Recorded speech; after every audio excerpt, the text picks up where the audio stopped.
Baiklah, Assalamualaikum warahmatullahi wabarakatuh. Pada pertemuan mata pelajaran prakarya dan kewirausahaan kali ini, kita akan menyambung materi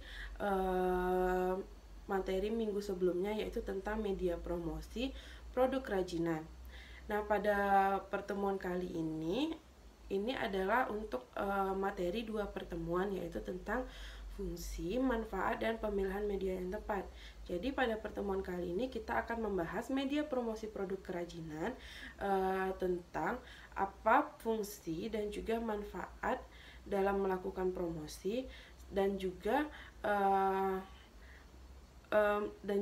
cara untuk melakukan pemilihan media yang tepat dalam melakukan promosi. Nah, langsung saja kita masuk ke pembahasan pertama, yaitu fungsi promosi. Fungsi promosi menurut Terence Ashim, fungsi promosi itu ada 5. Yang pertama itu ada informing atau menginformasikan. Yang kedua ada persuading atau membujuk. Yang ketiga itu ada reminding atau mengingatkan. Yang keempat ada adding value atau menambah nilai. Yang kelima itu ada assisting, yaitu mendampingi upaya-upaya lain dari perusahaan. Nah, langsung saja kita menjelaskan fungsi promosi yang pertama, yaitu informing atau memberikan informasi. Jadi, informing di sini adalah untuk menginformasikan kepada konsumen tentang produk-produk baru yang akan dikeluarkan. Jadi, ibaratnya ketika perusahaan akan mengeluarkan produk baru, maka fungsi promosi itu adalah untuk menginformasikan seperti bagaimana cara atau kegunaan produk tersebut. Jadi dan juga tidak hanya untuk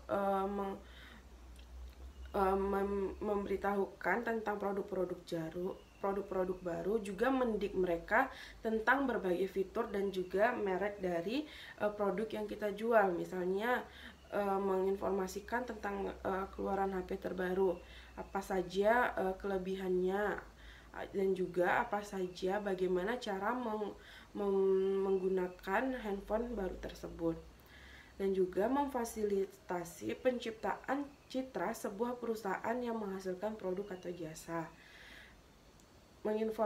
Dan juga informing ini tidak hanya untuk menginformasikan produk-produk yang akan dirilis atau produk-produk baru, tapi juga untuk mengajarkan manfaat-manfaat baru dari merek yang telah ada.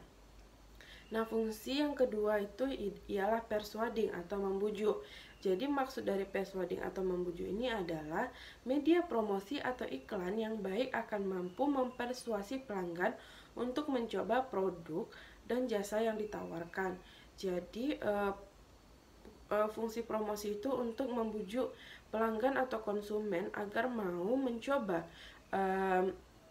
yang awalnya itu untuk mencoba, konsumen untuk mencoba produk yang kita jual. Nah, karena ketika konsumen telah mencoba produk yang kita jual, maka hal tersebut bisa menarik perhatian konsumen untuk membeli produk atau jasa yang sedang kita jual. Nah, langsung fungsi yang ketiga yaitu ada reminding atau mengingatkan. Maksudnya di sini ialah iklan menjaga agar merek perusahaan tetap segar dalam ingatan konsumen.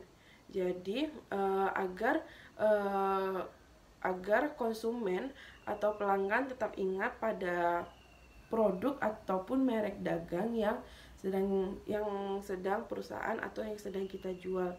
Jadi fungsi promosi ini untuk agar si konsumen ataupun pelanggan selalu ingat tentang merek dan juga produk atau juga jasa yang sedang kita jual. Jadi walaupun kita tidak memiliki produk-produk baru yang akan kita jual, kita tetap harus melakukan promosi agar produk-produk yang sudah ada tetap dipakai dan juga tetap dibeli dan juga tetap selalu diingat oleh konsumen maupun pelanggan.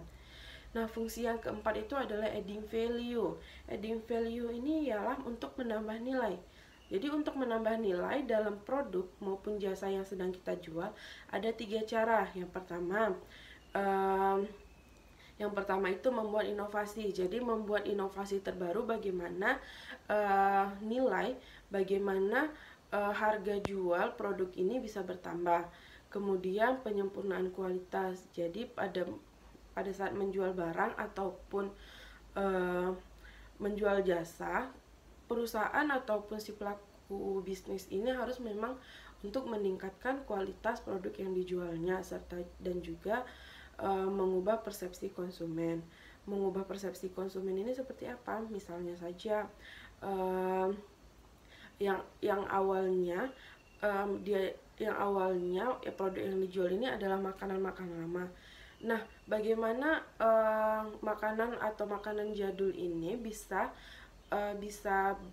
lebih kelihatan lebih mahal atau untuk menambah nilainya tadi dengan membuat inovasi, dikemas lebih bagus dan juga kualitas makanan ini ditingkatkan, jadi lebih dipercantik lagi, rasanya ditingkatkan. Nah, dan juga mengubah persepsi konsumen bahwasannya ini makanan jadul ini atau makanan yang sudah ketinggalan zaman ini jadi kelihatan wah dan juga terasa enak ketika dimakan oleh konsumen. Jadi merubah persepsi atau merubah pandangan konsumen yang menganggap makanan jadul ini seperti ketinggalan zaman atau juga makanan yang hanya dimakan oleh orang-orang tua. Makanya itu untuk meningkatkan nilai jualnya itu perlulah dibuat sebuah inovasi untuk menambah harga jual dari produk yang dijual tersebut.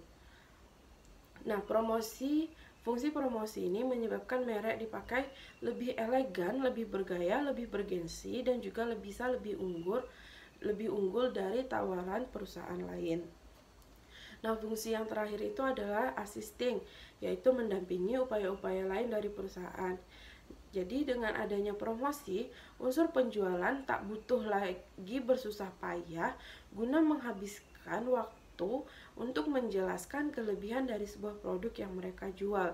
Nah, jadi supaya lebih menghemat waktu, menghemat tenaga dan juga bisa menghemat uang, perusahaan atau pelaku bisnis bisa memudahkan mereka menjelaskan produk itu dengan promosi. Nah, itulah kelebihan dari melakukan promosi. Jadi bisa dikatakan promosi bisa sedikit membantu sekian banyak bagian penjualan. Jadi iklan dapat menciptakan apa yang disebutkan oleh pihak penjaga terdengar lebih kredibel. Baiklah, itu adalah fungsi dari melakukan promosi. Selanjutnya kita akan membahas dari manfaat dari promosi. Manfaat promosi yang pertama yaitu supaya untuk mengetahui produk yang dijual itu adalah produk keinginan ataupun kebutuhan bagi para konsumen. Nah, yang kedua itu adalah untuk mengetahui tingkat kebutuhan terhadap konsumen itu. Nah, setelah mengetahui produk tersebut adalah kebutuhan ataupun keinginan, selanjutnya perusahaan bisa mengukur seberapa butuh konsumen pada barang tersebut.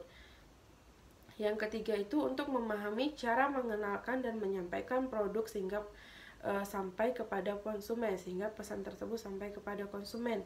Jadi dalam melakukan promosi kita bisa tahu cara atau strategi yang bagaimana yang bisa menarik konsumen untuk membeli produk yang kita jual. Yang keempat itu mengetahui harga jual yang sesuai dengan keadaan pasar. Jadi pada saat menjual produk tersebut kita tahu harga pasar yang pada produk ini itu berapa. Jadi ketika menetapkan harga jual, kita tidak terlalu meninggikan harga ataupun terlalu merendahkan harga. Karena ketika meninggikan harga, bisa jadi produk tersebut akan sepi peminat atau pelanggan tidak tertarik dengan produk tersebut. Atau juga ketika terlalu merendahkan harga bisa merusak harga pasar atau bisa mematikan rezeki orang lain. Nah, yang kelima, untuk mengetahui strategi promosi yang tepat pada calon konsumen. Yang keenam, ada tahu kondisi persaingan pasar dan bagaimana cara mengatasi hal tersebut.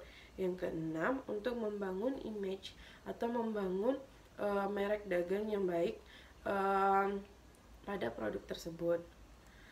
Selanjutnya kita akan membahas tentang media promosi yang tepat. Jadi pada saat melakukan promosi, kita juga harus memperhatikan media apa yang cocok,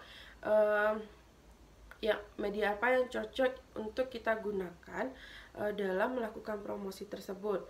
Jadi memilih media promosi bisnis ini itu tidak boleh dilakukan sembarangan. Karena apa?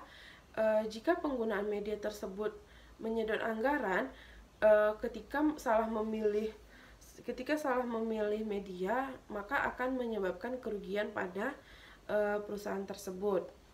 Jadi promosi bisa diibaratkan sebagai investasi, sehingga setiap rupiah yang dikeluarkan atau setiap biaya yang dikeluarkan harus bisa memberikan keuntungan bagi perusahaan berupa meningkatnya omzet atau meningkatkan harga atau meningkatkan berapa banyak produk tersebut dijual. Lalu dengan promosi sebagai sebuah bentuk investasi itulah, maka sifat hati-hati dalam memilih media wajib dilakukan. Jadi pada saat melakukan atau memilih media tidak boleh dilakukan dengan sembarangan atau asal-asalan, karena akan merugikan perusahaan tersebut. Dibutuhkan banyak pemikiran serta ide-ide dalam pertimbangan untuk memutuskan media mana yang cocok atau media apa yang akan digunakan dalam promosi. Nah, jadi cara pertama dalam melakukan media yang tepat itu yaitu sesuaikan dengan budget atau sesuaikan dengan anggaran yang dipunya. Jadi dengan mengacu pada besarnya budget atau anggaran, pelaku bisnis akan lebih mudah dalam memilih bentuk media dan melakukan promosi. Jadi apakah anggaran yang perusahaan punya atau berapa banyak anggaran yang dimiliki oleh pelaku bisnis bisa mencukupi untuk memasang iklan di media atau di media seperti di televisi ataupun di radio ataupun di media cetak atau di papan iklan serta media lainnya. Semua tergantung pada anggaran. Jadi seberapa besarnya anggaran bisa disesuaikan dengan media yang digunakan. Misalnya anggarannya sedikit, jadi pilihlah media yang tidak banyak mengeluarkan anggaran. Misalnya saja di koran ataupun bisa di radio ataupun di iklan media online. Nah, jika memiliki anggaran yang besar, bisa memilih seperti membuat baliho atau papan iklan yang besar, dan juga bisa mengadakan bazar ataupun event dalam mempromosikan produk yang sedang dijual. Nah, cara yang kedua yaitu ketahui segmentasi pasar. Maknanya di sini ialah agar promosi yang dilakukan tepat sasaran atau dilihat oleh publik yang potensial menjadi calon pembeli. Jadi maka sebagai pelaku bisnis, terlebih dahulu kita harus memahami segmentasi pasar atau memahami dulu pasar yang akan kita jual pada atau kita harus memahami dulu pasar atau target konsumen kita untuk menjual barang ini yang kemudian dapat dipilih media yang bisa digunakan dalam melakukan promosi bisnis yang segmentasi pasarnya sesuai dengan produk yang dipasarkan. Jadi ketika kita memilih media, kita harus tahu dulu segmentasi pasar produk yang kita jual ini kemana. Misalnya kita menjual produk sabun, jadi kita targetnya itu biasanya adalah emak-emak. Jadi kita harus tahu dulu biasanya emak-emak ini dia suka sabun yang seperti apa, atau emak-emak ini suka melihat media promosinya di mana, seperti misalnya di TV. Nah, maka setelah kita tahu segmentasi pasar atau target marketing kita, maka kita juga harus memilih media promosi yang tepat. Misalnya emak-emak suka menonton TV atau suka menonton sinetron, maka kita harus memasang iklan atau sebaiknya memasang iklan di televisi ataupun juga memasang iklan di sinetron tersebut. Nah, yang ketiga yaitu pemilihan media. Buatlah list daftar media yang sesuai dengan segmentasi produk dan juga segmentasi pasar media tersebut. Kemudian buat perbandingan antara media satu dengan media yang lainnya. Jadi dalam membuat perbandingan atau membuat dalam pemilihan media ini, jangan hanya mengacu pada harga yang ditawarkan oleh masing-masing media. Jadi jangan hanya terpaku dalam biaya atau dalam murahnya pemilihan media tersebut, tapi pertimbangkan pula efek yang ditimbulkan oleh media tersebut, seperti kemungkinan besar kemampuan media dalam menjangkau pasar. Jadi kalaupun misalnya kita memilih media yang harganya itu murah atau media promosi yang murah, tetapi media tersebut tidak bisa menjangkau konsumen yang lebih besar, maka hal tersebut akan sia-sia. Jadi seberapa luas peredarannya, seberapa kuat dalam memberikan pengaruh kepada publik dan sebagainya. Jadi kalaupun misalnya memilih sesuatu yang mahal, pasti juga ada timbal baliknya atau juga ada kualitasnya. Jadi maka dari itu yang paling penting pada pemilihan media di awal itu melakukan perbandingan seperti harga dan juga kualitas ataupun timbal balik yang diberikan dari media tersebut.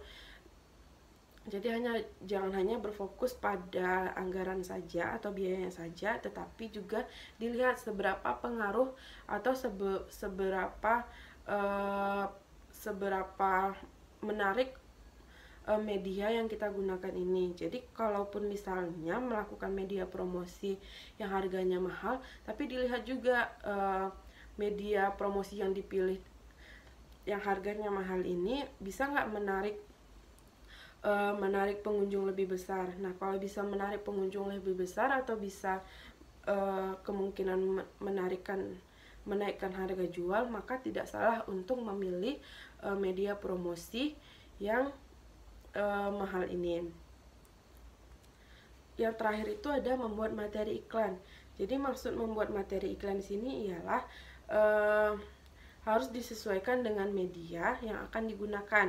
Contohnya, jika hendak beriklan di media televisi atau situs video online, maka konten atau materi iklannya tersebut harus disesuaikan dengan medianya. Misalnya kalau di dalam membuat atau melakukan promosi di televisi ataupun situs video, maka materi iklannya itu berbentuk video. Nah, jika media promosinya itu adalah radio, maka materi iklan ataupun kontennya itu ya berupa berbentuk audio atau berbentuk suara. Nah, dalam membuat materi iklan juga pun harus disesuaikan dengan target pasar agar apa yang ingin kita sampaikan ataupun informasi yang akan kita sampaikan tidak hanya bisa sekedar dilihat oleh publik yang potensial yang menjadi calon konsumen, tapi juga mudah dimengerti dan dipahami sehingga konsumen tertarik pada produk yang dipromosikan. Baiklah, sekian materi pada pertemuan kali ini. Jangan lupa mengerjakan soal-soal yang ada di psikologi dan juga memahami dan membaca modul yang telah disediakan. Saya akhiri dengan Assalamualaikum warahmatullahi wabarakatuh.